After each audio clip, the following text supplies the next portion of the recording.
Hola, hello friends. This is Kathy Vick, and we are beginning our series on soul reporting. And so I don't, I'm not hogging the stage no mo. I'm sharing it, and of course I would share it with the greatest luminary in my constellation, who I petition her for healing. Okay, does that give you a clue? It should. She packs a wallop.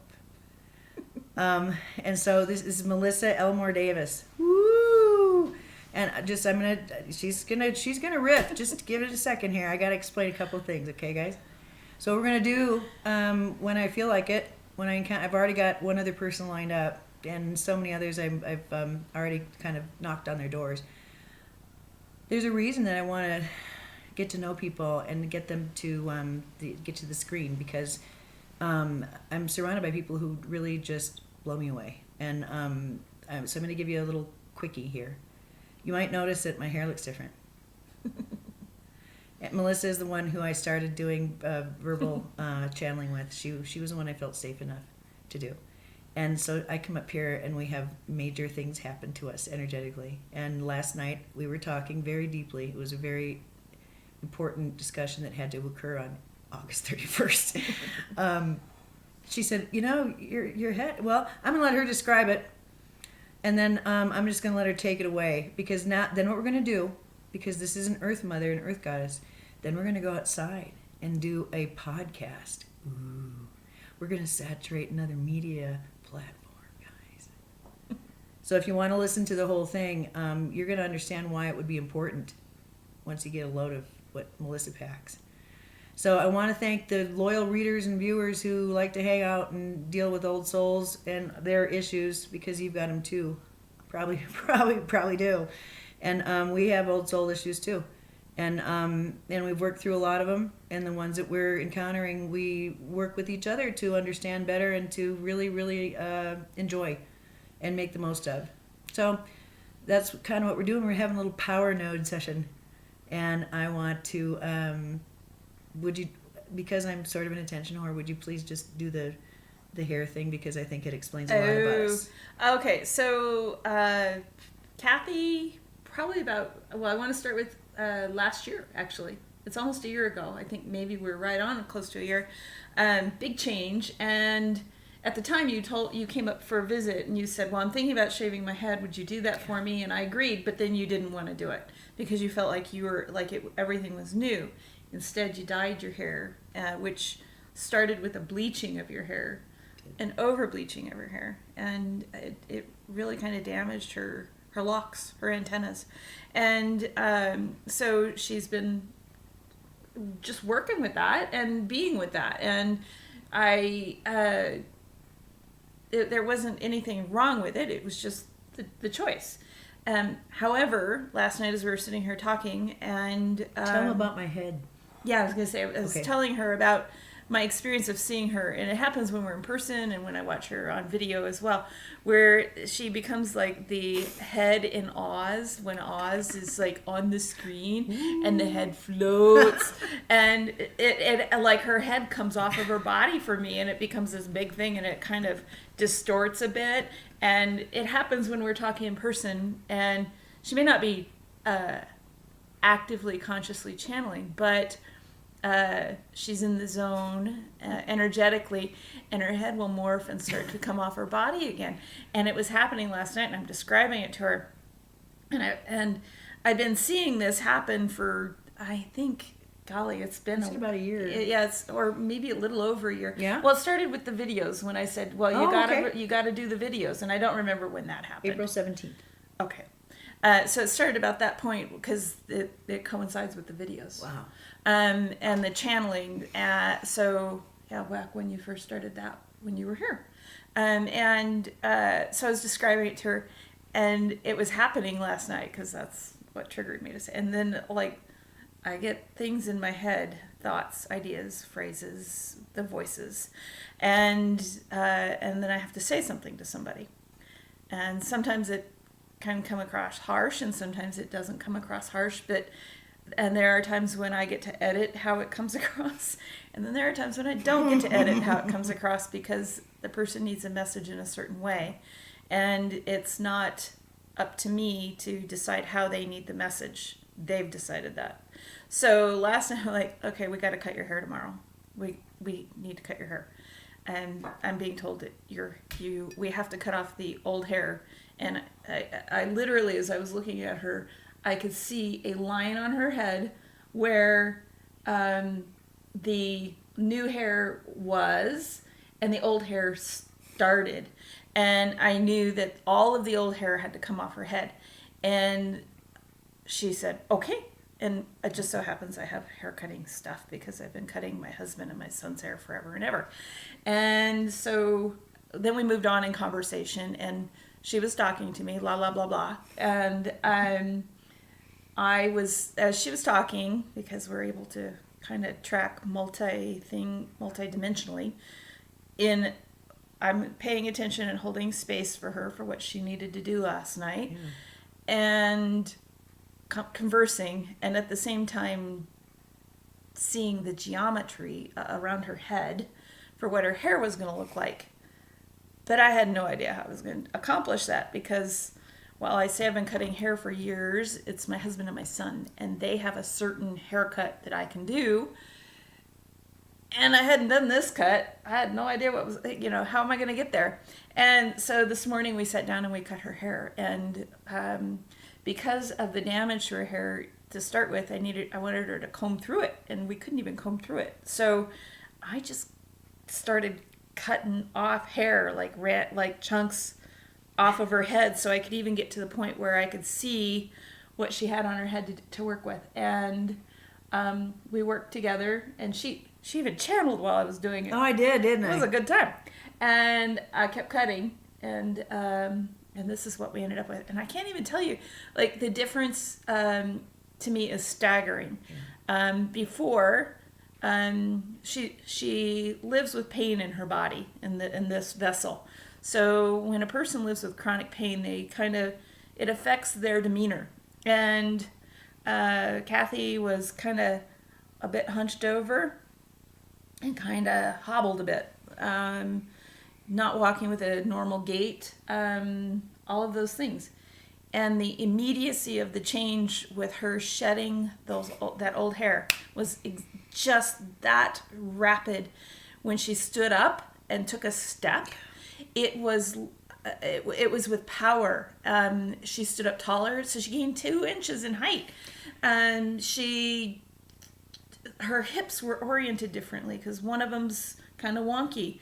And so her hips were even oriented differently. She didn't have one higher than the other. They were both straight, and she stepped forward with power. Her first step off of my barber stool was one into power. And I cried because it was so surreal to watch that energetic shift happen. So in our universe, as in the language that we speak to, these are kind of antennas, and my hair only gets cut once a year, and I'm a gardening girl, so I have streaky, crazy hair, and it spends most of the summer up in a ponytail. But I get my hair cut once a year by a person who's very conscious of the fact that she's cutting my antennas. And when we choose to do it, and we honor the urge to go into a direction, you don't have to have your hair long to have your antennas working. What you have to have is the thing that works for you. And this is really working for her. It's pretty stellar. And her antennas are so fresh, and it's like there's electricity coming out of her head at this point. It's and I colored can feel too. it in my head, my fingers. The color It's changed. like Everything is different. That's what's possible it's just one little thing of what's possible when you honor the urge, the voice, the instinct, the intuition, however you want to put it. When you honor that and do it, the magic happens. And I want to honor you because you saw, and you, and then you were in this kitchen just after all of it, and you were moved to tears, and to say thank you for for you being let to do that. I got such a gift out of it. So to witness such a thing is such a profound gift. I've always come up here feeling broken and feeling strong, feeling like I'm on the right track and I know I'm where I'm supposed to be, but look at me, just look at me. And that I'm looking at a big soul who's got her shit together. And I don't quite yet, and I'm trying to get, she's like the cliff notes of enlightened life, you know. And so it really helps me to see her because she is integrated and she lives it. And here I am, I smoke, and I brought up like tequila and Fireball and Bush beer because I was going to get drunk last night. I didn't. But I mean, it's like, okay, how long am I going to do this bullshit? And then she's just right there. And she gave me the mirror. I stood up, and I just glimpsed. And it literally, I'll tell you the experience I had and why I covered my eyes and shook and then hugged you. That it was a square mirror, and I brought it up to me like this, and I saw myself like this, like that. And I wasn't looking into a mirror. I was looking into a new reality, and it was like I could walk into that reality and I was like showing myself that I was in a new reality. It was such a weird, and haven't I been talking about looking glasses, guys? But it was just really, and then we went into the big mirror, and I am taller, and I don't see my body does not have the thickness as it is physically represented right now, but that smooth body I've been seeing is part of this coming too. And I just want to mention too that Melissa, I want to honor her great intuition and her obedience to that intuition, her honoring of herself, because she I was yakety-yakketing, and she was kind of poodling around my hair, and then she said, no, I need to make a first cut, and I know this is important. And she picked a place, and this was for me this was a way for me to assume that crown I've been seeing on my head. It was hard to keep the crown on with all that fuzz, and I had cut all of the bad hair off, and so my intention about 6 months ago was to just have the good stuff come in. And I was very puzzled how it is that I can still have rats and I'm still not able to brush through my hair. It's still damaged, but I cut it all off. And as I'm sitting in the chair, they were explaining that we were talking about antenna, and that there was so much work, and I was just going at such a pace, and there was so much energy that I just kind of burned out my antenna. And it was fried. It was. And so I have a little. Do I have? It's that? over on your thing. It's so Grab cute. it. It's a little tied together thing. So this, I guess you could say this is still the Kathy show, Melissa. I'm not really sure if I'm too pleased with this, so I'm going to have to move on to something that's got to be there. I put a ribbon on it. Aww. Okay, so here's the deal. It's what she wants me to talk. I'm going to talk. Thanks. So this is an example of, like, I get urges, get told to do things, to not do things, to, and they're not like crazy, wild things, usually. Sometimes I don't understand why. It's kind of a mystery to me, but I do them, and really broadly, profoundly stepping into that probably happened about 7 years ago when I quit a perfectly good corporate management job that was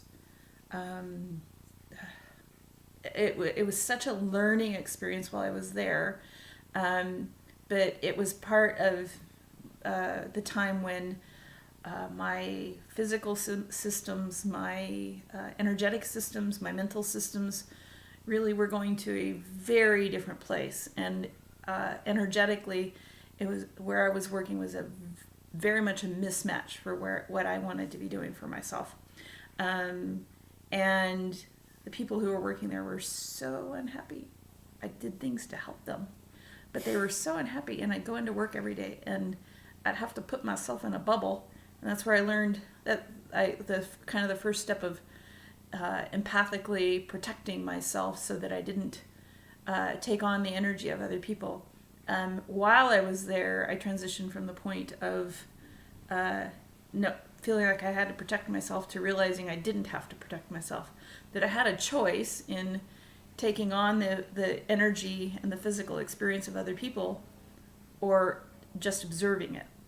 And so it was, being there at that time was so beneficial. But then there came a point where I knew, you must leave. You are done here. And I thought, gee, I'm supposed to go forth and be a healer. I'm supposed to work with people and be a healer. So that's what I actually told people. They all thought I was crazy. I was leaving a director position at a contract manufacturer, perfectly fine job. And when you just making me miserable. You talk in parables sometimes, and when you talk in parables, you use your old job. I do. I use old jobs, old situations. Because you were a teacher, that was like finishing school for you. Yeah. You were kind of making sure that you were tidy and neat, and all your T's were crossed and I's were dotted, and then it's like, I got this. And then it was just, I mean, that's what I'm seeing. I'm speaking for you, but that's what I see. Well, and I quit the job, and I didn't get a different job. I am married to a man who is a wonder of this universe and everyone I've been in with him, who holds space for me. He's the one who holds space for me. I hold my own space, but he holds space for me, with me. He does a job, and which has allowed me the freedom to go at the pace that I chose to set for myself, which has probably been at the kind of that bleeding edge of the wave of exploring, experiencing, doing, and I have wild experiences as a result of it. But it's meant that I've had the freedom to develop our farm. We live in a way where we grow most of what we eat, and then I got pictures of the piggies, and they were really down with me. They really dug me, and I were wagging their little tails, and I said, "I know, piggy." But then I touched one of them. Oh, that was really rude. He did not like that. Like it. No, that was not. It's like, don't you know that's not done? Sorry, I didn't. Next time I won't. I'll just spin you from afar, dude. They'll let you touch him, but it's conditional. Oh boy, I did not ask conditional. permission, and that was just like, that is not good farm etiquette. That's just not good energetic management. Yeah, you gotta kind of get permission. The pig taught me a lesson today. Yeah. Thank you, pig. Yeah, we have rabbits, chickens, turkeys, pigs, Couple. bees, a monster ding-dong garden. And what do you think about chickens? Chickens are little dinosaurs. Right on. And Are they nasty, dirty, ishy creatures that taste good? They are so destructive of each other and their environment. They're nasty It is individuals. amazing the destruction they can do. It's a myth that you can have them in your garden without them damaging your garden. Our big project this year was enclosing our garden in a fence. I'm able to work with the wildlife, the rabbits, the deer, the elk, and ask them to leave my garden alone so that we can eat it, and they respect that. They don't eat it until I say, you can. I'm done harvesting, green light, and then I come out the next day and everything's mowed down. But chickens don't get it. Like, I can ask, I can request, I can demand. I get pissy with them, and they still disregard the crazy lady, and do what they want. They will eat everything possible out there and turn it into one giant scramble, as opposed to what I want, which is somewhat organized and flowers and it's amazing out there. I took some pictures, and they won't be doing the beauty of this place justice, but at least you'll get an idea. And that's part of the idea, is a kind of an immersion. And this is a really good segue, because Earth Mama wants to go outside and do an interview. So we're going to just, and it's not really an interview, okay? Can you notice that? We're just kind of free-flowing. I'm not a big believer in asking questions. I feel as if that can be very invasive, and it's really a power play, because then I'm either checking to see what level of consciousness they're on, because I want to like manipulate their reality, or I mean, come on, if I have to ask a question, I'm not really checking in. So there's a way of having a conversation. It's a high art, and where no one is harmed and everyone walks away a winner. And I think that's what we engage in, because we are conscious, and we are actually talking on a soul level. And so that's really kind of the point here. Melissa is, this is a place where we have, I came up here, we all went up here, the lovelies and us, in summer solstice of 2014. I said it wrong. It's not 2012, it's 2014. And big, huge things happened. Yeah. It was that long ago, huh? Yeah.